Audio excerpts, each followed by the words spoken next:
Warning: if you are over 60 and you are still starting your morning the way most people do, you could be making a mistake that is silently damaging your heart right now. What I am about to share with you is so simple that most of my colleagues dismissed it for years, but after what I witnessed with my own patients, I can no longer stay quiet. Dorothy, a 72-year-old retired schoolteacher from Ohio, sat in my office 3 months ago with tears streaming down her face. She grabbed my hand and said, "Dr. Harrison, I have tried everything. The pills make me dizzy.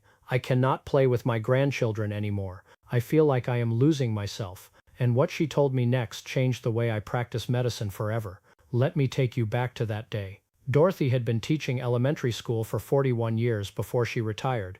She was the kind of woman who baked cookies for the entire neighborhood, who never missed a single one of her grandchildren's soccer games, who walked 2 miles every morning with her husband George before the sun came up. But something had changed. Over the past 3 years, her numbers had been creeping up. Not dramatically, not overnight, but slowly, steadily, like water seeping through a crack in a basement wall. At first she ignored it. Then her doctor put her on one pill, then another, then a third, and with each new prescription, a little piece of Dorothy disappeared. The dizziness started first, then the fatigue that made her cancel her morning walks, then the brain fog that made her forget her own grandchildren's birthdays. She looked at me with those tired eyes and said, "I used to feel like myself. Now I feel like a stranger living in my own body. I do not know who I am anymore." And sitting there listening to Dorothy, I realized I had heard this same story hundreds of times, thousands of times. Good people, wonderful people, people who had lived full vibrant lives, slowly watching themselves fade away, while taking pill after pill after pill.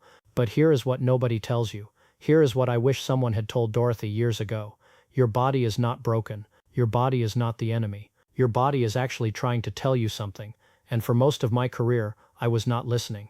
I was just covering up the message with more and more medication. Think of it like this. Imagine your house has a smoke alarm, and that alarm starts beeping in the middle of the night. You have two choices. You can figure out why the alarm is going off and address the actual problem, or you can climb up on a ladder and rip the batteries out so you do not have to hear the beeping anymore. For decades, that is essentially what we have been doing. We have been ripping out the batteries instead of looking for the smoke. But what if there was another way?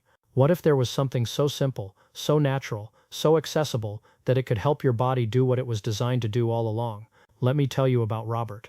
Robert was 67 years old, a retired firefighter from Michigan who spent 30 years running into burning buildings to save strangers. This man had courage. This man had strength.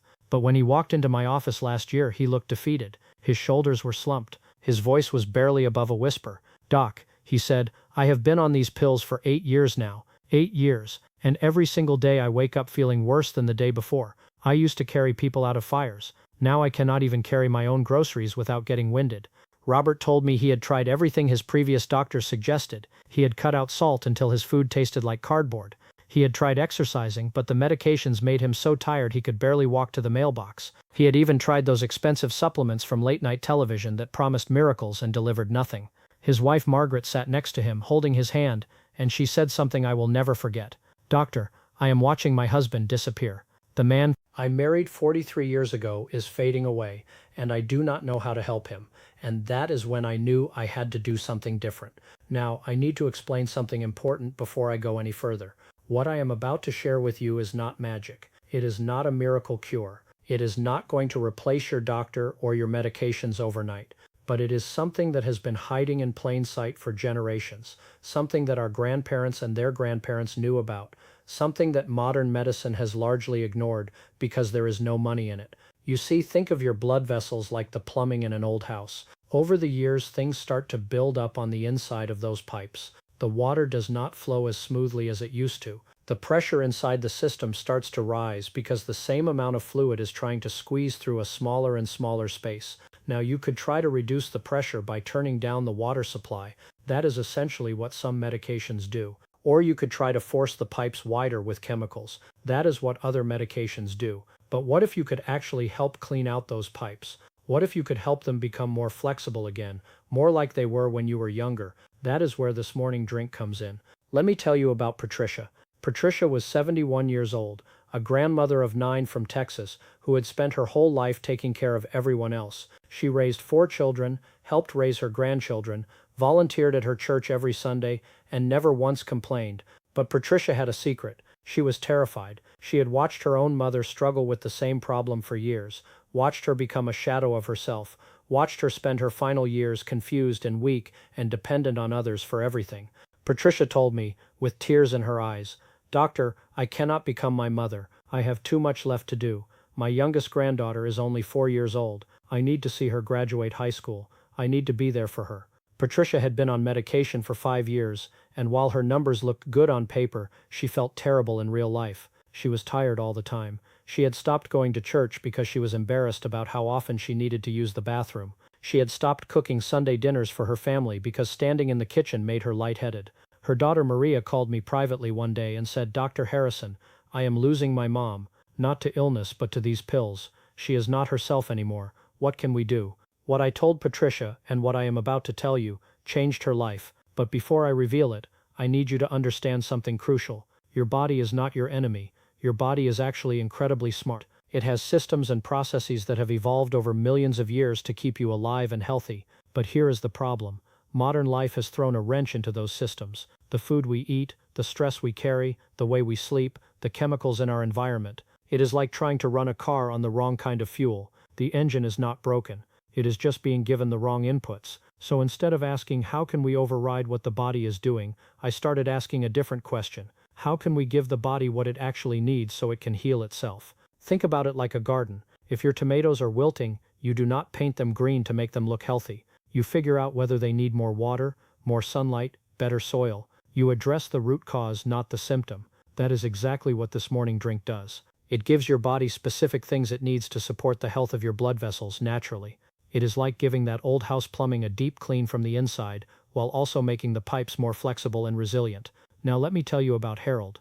Harold was 74 years old, a Korean War veteran from Pennsylvania who had survived things most people cannot imagine. This was a tough man, a proud man, a man who had not cried since his mother passed away in 1962. But when Harold sat in my office, I saw something I had never seen in him before: fear.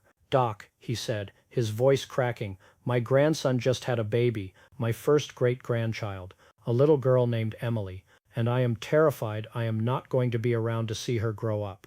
Harold had been fighting his numbers for over a decade. He had a whole shoebox full of prescription bottles. His wife counted them once. 17 different medications over 10 years. Some made his ankles swell up like balloons. Some made him so dizzy he fell in the bathroom and cracked 2 ribs. Some made his mind so foggy he could not remember what day it was. He looked at me with those tired, scared eyes and said, "I survived a war, Doc. I survived things that still give me nightmares. But I cannot survive this. I cannot survive watching myself fall apart piece by piece." That is when I told Harold about the morning drink. And I need to tell you, he was skeptical. After 17 different medications over 10 years, he had every right to be skeptical. He said, "Doc, I have tried everything. Pills, supplements, diets, exercise programs. Nothing works. Why should I believe this is any different?" And I told him the truth. I said, "Harold, I am not asking you to believe anything. I am asking you to try something for 21 days, just 21 days. And if you do not notice a difference in how you feel, you can go right back to what you were doing before. You have nothing to lose except 21 days. So what is this morning drink? What is this simple thing that has been hiding in plain sight all along? It is something you can find at any grocery store, something that costs less than a cup of coffee, something that your grandmother probably had in her kitchen and never thought twice about. It is beetroot juice. Now, before you click away, before you dismiss this as too simple or too good to be true, let me explain exactly why this works and what it does inside your body. Because this is not wishful thinking. This is not folklore. This is something that has been studied extensively, and once you understand the mechanism, it makes perfect sense. Inside beetroot juice, there is something that your body absolutely loves. Think of it like a key that fits perfectly into a lock that has been stuck for years. When you drink beetroot juice, especially first thing in the morning on an empty stomach, your body takes what is inside and converts it into something that tells your blood vessels to relax. It is like a message that goes out to every blood vessel in your body saying, "Hey, you can let go now. You can stop squeezing so hard. Everything is okay." Imagine you have been clenching your fist as tight as you can for 10 years straight.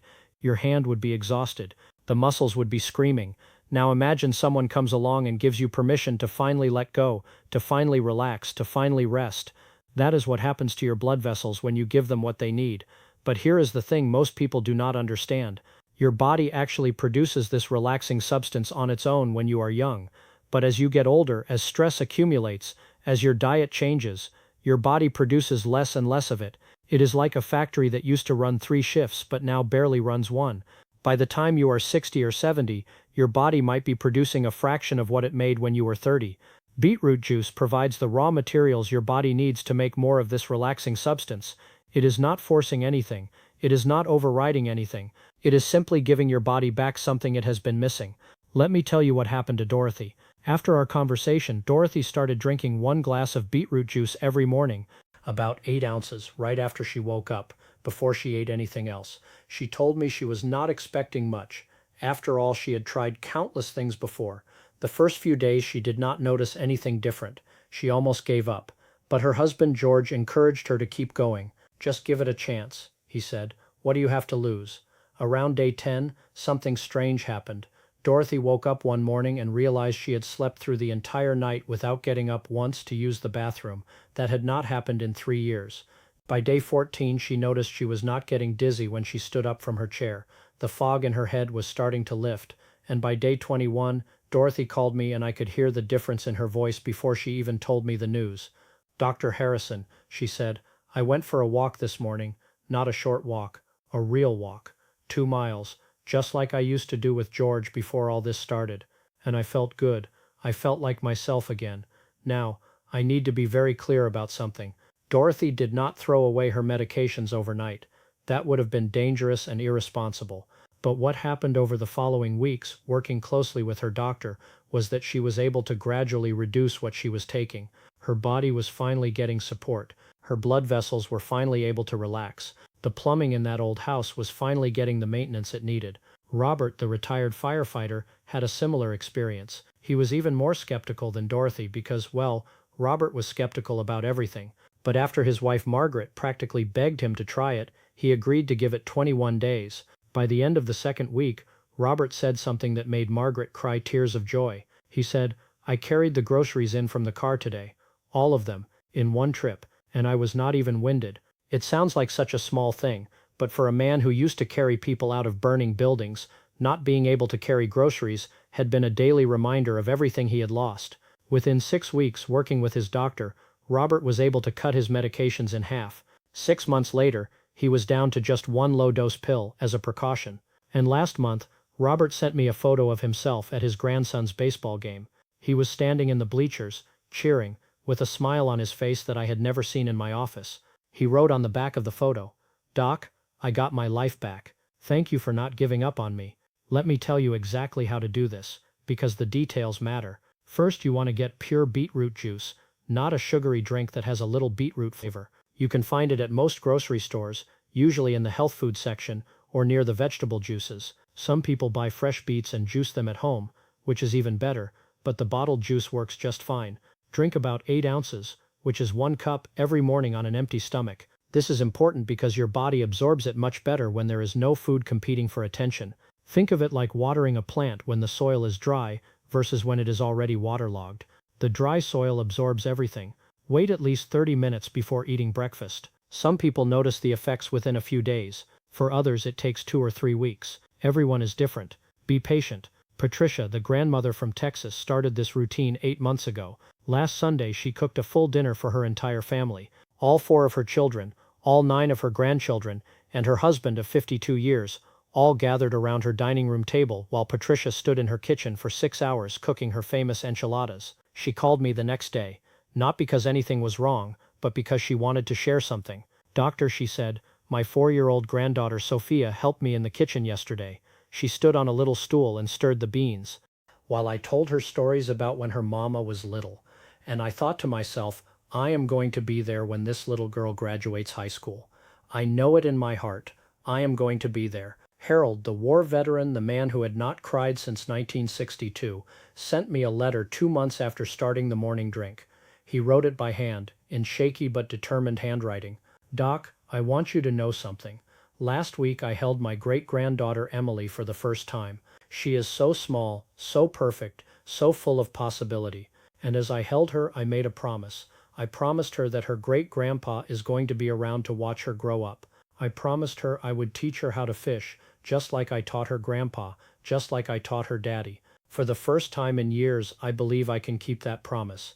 Underneath his signature there was a water stain. I am certain it was a tear. Now I have to tell you about one more patient because her story is different and important. Her name is Eleanor, and she is 63 years old, a librarian from Maine, who had been struggling for only 2 years when she came to see me. Eleanor was not as far along as some of my other patients. Her situation was what we would call borderline.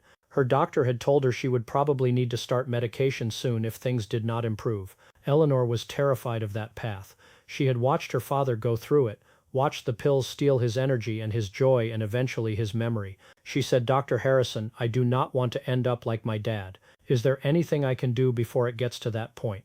I told Eleanor about the beetroot juice, and I also told her something else. I said, "Eleanor, this works even better when you combine it with a few simple changes. Walking for just 15 minutes after dinner, not a workout, not a run, just a gentle walk around the block, helps your body process everything more efficiently. It is like giving those pipes in the old house a little flush at the end of each day. Reducing the processed foods that come in boxes and bags makes a difference too, because those foods are like pouring sludge into your plumbing, and getting 7 hours of sleep gives your body time to do its nightly maintenance and repair work." Eleanor did all of this, and 3 months later, her doctor was stunned. Her numbers had improved so much that the conversation about medication never happened. It just became unnecessary. Eleanor called me, laughing and crying at the same time, and said, "Doctor, my doctor kept checking and rechecking the machine. He thought it was broken. He said he had never seen someone improve like this without medication." And I just smiled and thought, if only more people knew about this.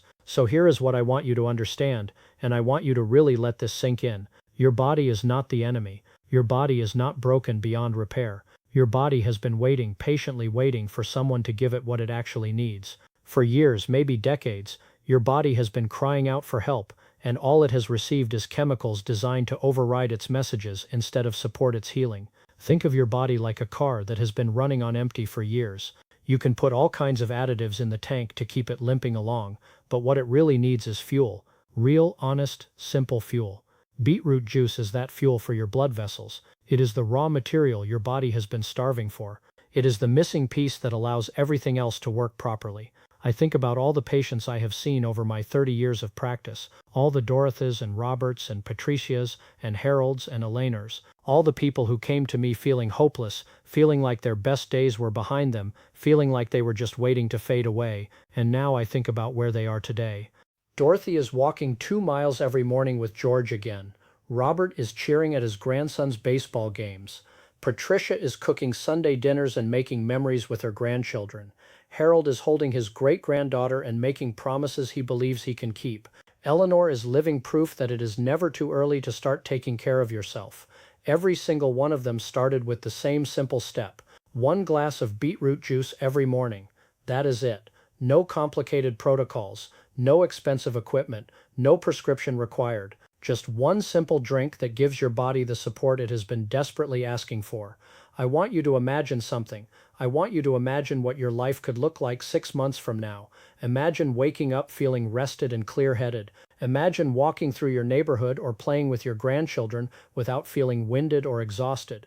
Imagine looking in the mirror and recognizing the person looking back at you, not the faded version, but the real you, the vibrant you, the you that has been waiting patiently underneath all those years of struggle. That future is possible. I have seen it happen with my own eyes, hundreds of times, with patients who had given up hope, and if they can do it, so can you. Now I know some of you are thinking this sounds too simple. You have been told for years that serious problems require serious solutions, complicated solutions, expensive solutions. But sometimes the most powerful answers are the simplest ones. Sometimes the cure has been sitting in the produce section of your local grocery store the whole time, just waiting for you to discover it. And I know some of you are afraid to hope, afraid to try something new, afraid to believe that things could actually get better after years of disappointment. I understand that fear. I have seen it in the eyes of so many of my patients, but I have also seen what happens when people push through that fear and give their bodies a chance to heal. If you know someone who is struggling right now, someone who feels like they are losing themselves to their condition and their medications, please share this with them. Sometimes all it takes is one person to say, "Hey, I heard about something that might help." Would you be willing to try it? That is how Dorothy found out about this. Her neighbor mentioned it at church. That is how this information spreads, one caring person at a time. And Dorothy, the retired school teacher who sat in my office 3 months ago with tears streaming down her face, I saw her last week. She was radiant. She was smiling. She was wearing a sweater her granddaughter had knitted for her birthday. And do you know what she said to me? She said, "Dr. Harrison, I finally feel like myself again." And then she said something that stopped me in my tracks. She said, "I feel like I got my life back." I did not know that was possible. But it is possible. It is absolutely possible. And it can be possible for you too. So here is what I am asking you to do. Go to your grocery store this week and buy some beetroot juice. Tomorrow morning, wake up and drink 1 glass before you eat anything else. Do that for 21 days, just 21 days, and pay attention to how you feel. Pay attention to your energy. Pay attention to your clarity. Pay attention to your body finally getting what it has been asking for all along. You have spent years trying everything else. You have spent years feeling like a stranger in your own body. You have spent years wondering if your best days are behind you.